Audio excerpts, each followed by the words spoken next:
बच्चों, आज हम कक्षा 11वीं के विषय रसायन शास्त्र के बारे में चर्चा करने वाले हैं, जिसमें त्रैमासिक परीक्षा की दृष्टि से हम कुछ महत्वपूर्ण सही विकल्प, सही जोड़ी, रिक्त स्थान और एक शब्द या एक वाक्य में उत्तर के बारे में चर्चा करने वाले हैं। तो प्रारंभ करते हैं। प्रश्न क्रमांक 1, सही विकल्प का चयन कीजिए। पहला प्रश्न दिया गया है, समस्थानिकों में इनकी संख्या समान होती है। Option number A proton, option number B neutron, option number C proton एवं neutron, option number D nucleon. तो बच्चों, सबसे पहले हमें समस्थानिक की परिभाषा मालूम होना चाहिए कि वे तत्व जिनके परमाणु क्रमांक तो समान होते हैं, परंतु द्रव्यमान संख्या अलग अलग होती है, समस्थानिक कहलाते हैं। और समस्थानिकों में प्रोटॉनों की संख्या समान होती है, परंतु न्यूट्रॉन की संख्या अलग अलग होती है और साथ ही साथ उनका परमाणु द्रव्यमान भी अलग अलग होता है। इस तरह से पहले प्रश्न का सही जवाब होगा प्रोटॉन, अर्थात विकल्प नंबर 1 सही जवाब होगा proton.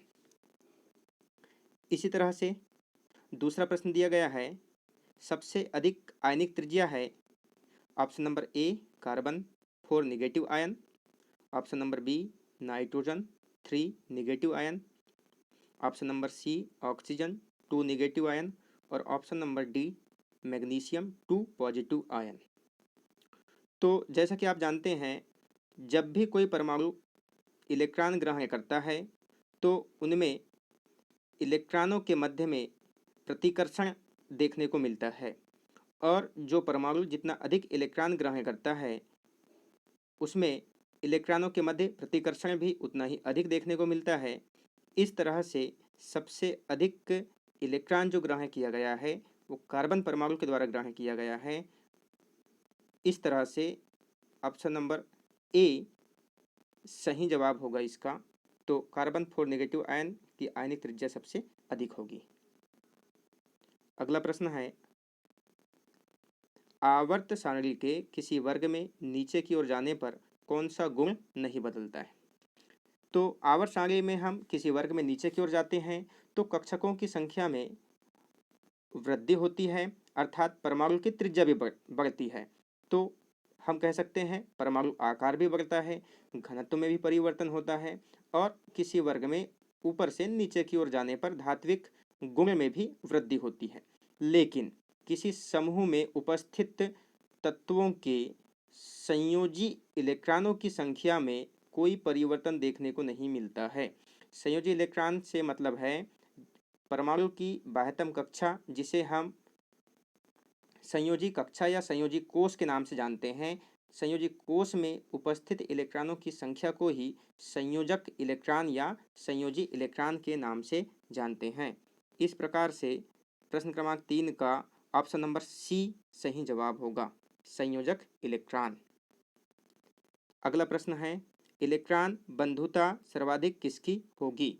Option number A fluorine, option number B chlorine, option number C bromine, option number D iodine.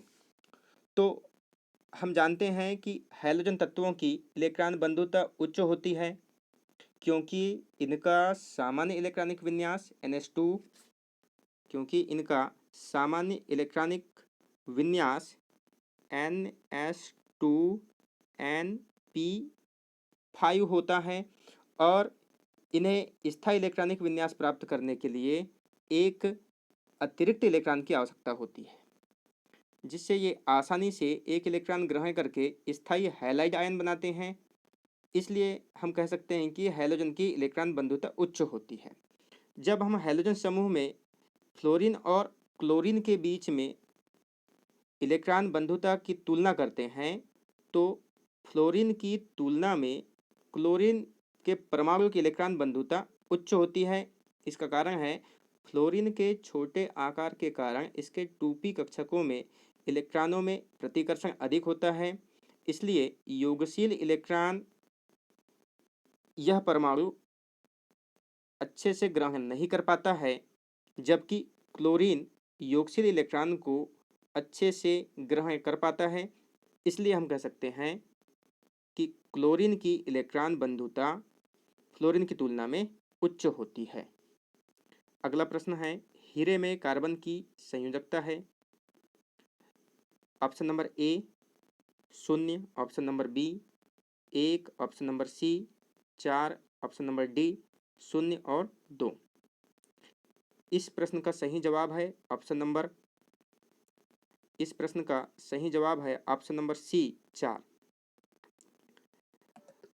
Carbon की संयोजकता का मतलब है संयोग करने की क्षमता। कार्बन अपने से 4 अन्य परमाणुओं को जोड़ करके रखने की क्षमता रखता है।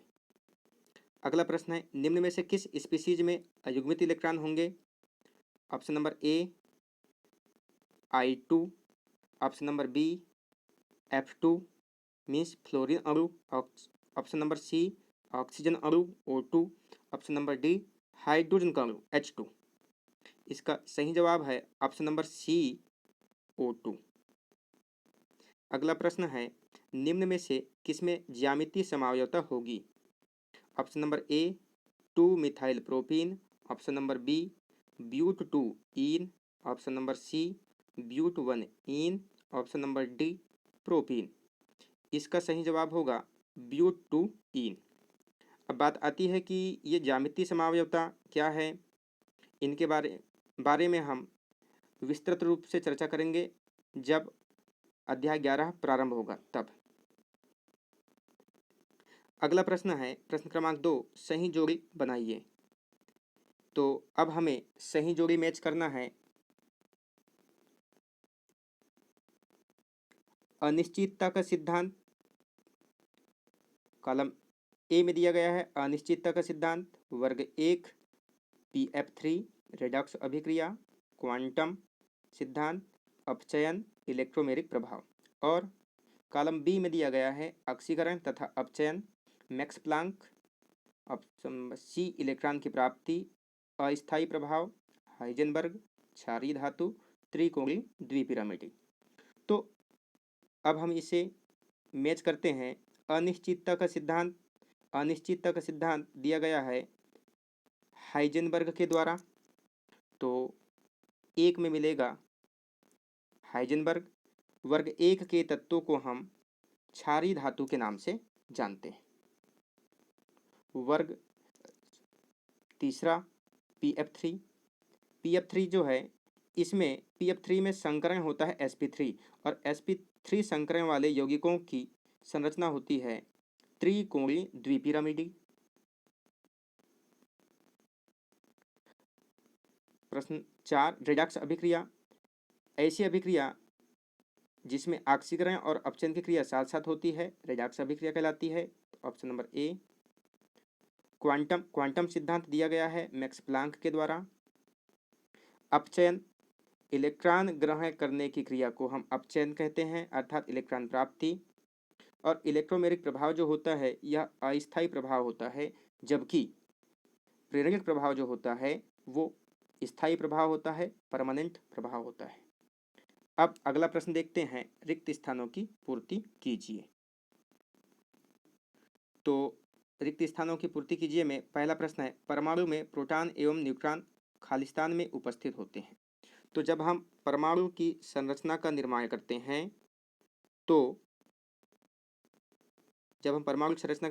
हैं तो नाभिक होता है और नाभिक के चारों ओर वृत्ताकार कक्षाएं पाई जाती है और इन्हीं वृत्ताकार कक्षाओं में इलेक्ट्रॉन चक्कर लगाते रहते हैं, जबकि नाभिक के अंदर में प्रोटॉन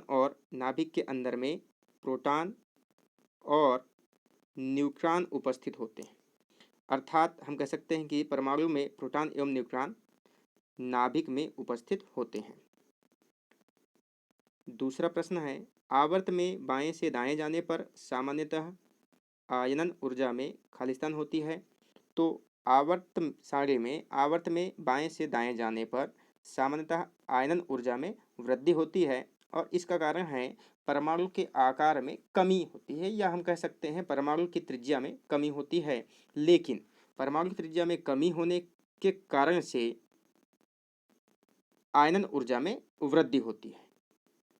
प्रश्न क्रमांक 3, NH3 अर्थात अमोनिया अणु की आकृति, अमोनिया अणु जो होता है इसमें संकरण होता है sp3 संकरण, इसे भी याद रखना है हमें, इम्पोर्टेंट है। NH3 अणु में संकरण होता है sp3 और sp3 संकरण जिन अणुओं में पाया जाता है उनकी आकृति होती है त्रिकोणीय द्विपिरामिडी, त्रिकोणीय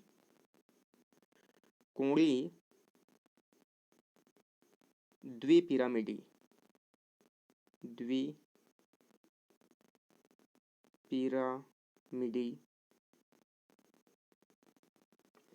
ठीक, अगला प्रश्न देखते हैं। वह प्रक्रम बंध वियोजन ऊर्जा बंधक्रम के समानुपाती होती है। खालिस्तान में इसका सही जवाब होगा बंध वियोजन ऊर्जा बंधक्रम के समानुपाती होती है। अगला प्रश्न है, वह प्रक्रम जिसमें इलेक्ट्रॉन का त्याग होता है खालिस्तान कहलाता है। तो वह क्रिया या वह प्रक्रम जिसमें इलेक्ट्रॉन का ग्रहण होता है उसे अपचयन कहते हैं, तथा वह प्रक्रम जिसमें इलेक्ट्रॉन का त्याग अर्थात इलेक्ट्रॉन का दान किया जाता है वह ऑक्सीकरण कहलाता है। अगला प्रश्न है, एल्काइन का सामान्य सूत्र खालिस्तान होता है। तो यह बहुत इंपॉर्टेंट प्रश्न है, इससे संबंधित 3 प्रश्न पूछे जाते हैं। एक एल्केन का प्रश्न पूछा जाता है। एल्केन का सामान्य सूत्र होता है CnH2n+2 तथा एल्कीन होता है जिसमें डबल बॉन्ड पाए जाते हैं। एल्केन में कार्बन के बीच में सिंगल बॉन्ड पाया जाता है, एल्कीन में डबल बॉन्ड पाया जाता है कार्बन कार्बन के बीच में। और एल्कीन का सामान्य सूत्र होता है CnH2n तथा एल्काइन का सामान्य सूत्र होता है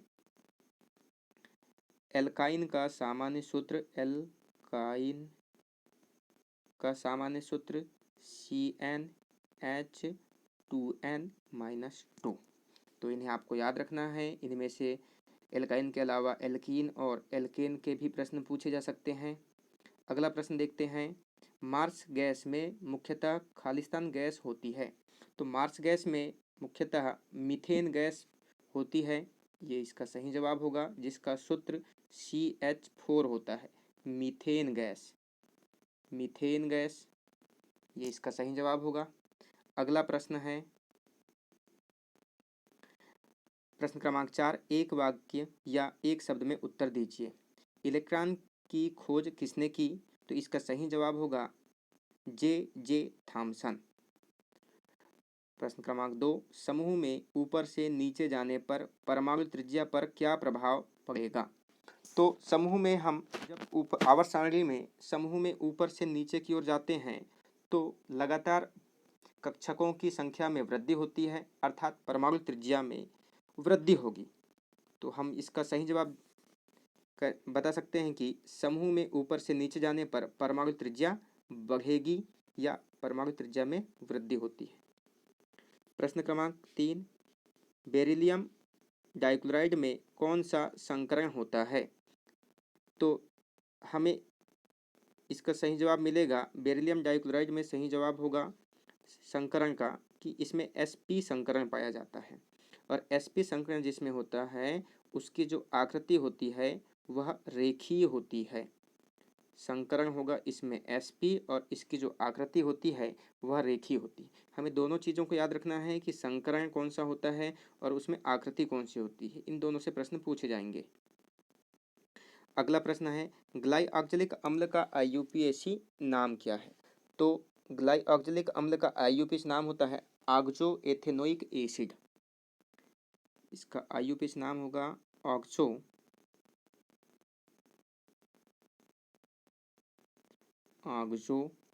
एथेनोइक एसिड।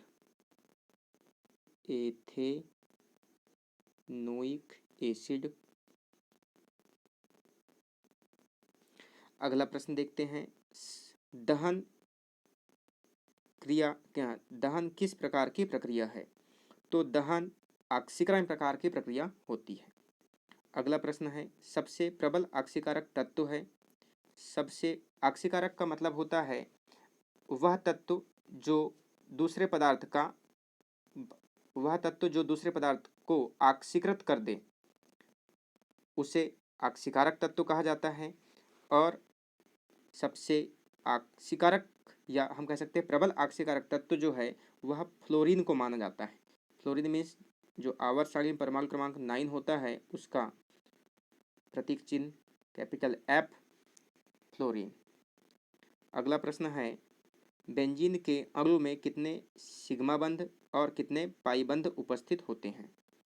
तो इसका सही जवाब होगा बेंजीन के अणु में 12 सिग्मा बंध और 3 पाई बंध उपस्थित होते हैं। इसको हम संरचना के माध्यम से समझने की कोशिश करते हैं। बेंजीन में 6 कार्बन होते हैं, 1 कार्बन, 2 कार्बन, 3, 4, 5, 6 और प्रत्येक कार्बन के पास में एक एक हाइड्रोजन परमाणु उपस्थित होता है।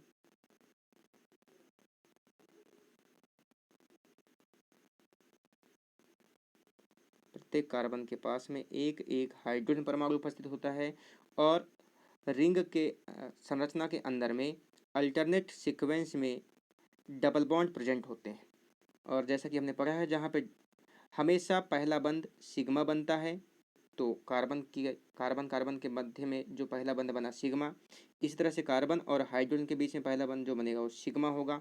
2 सिग्मा और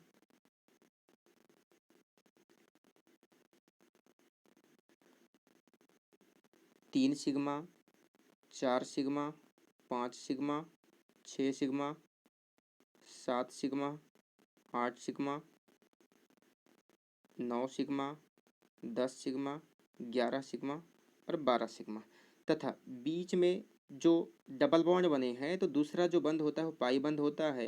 तो 1 पाई, 2 पाई और 3 पाई। इस तरह से आप गिनती भी कर सकते हैं कि बेंजीन के अणु में 12 सिग्मा बंध और 3 पाई बंध बनते हैं। तो आज की क्लास यही समाप्त करते हैं। धन्यवाद।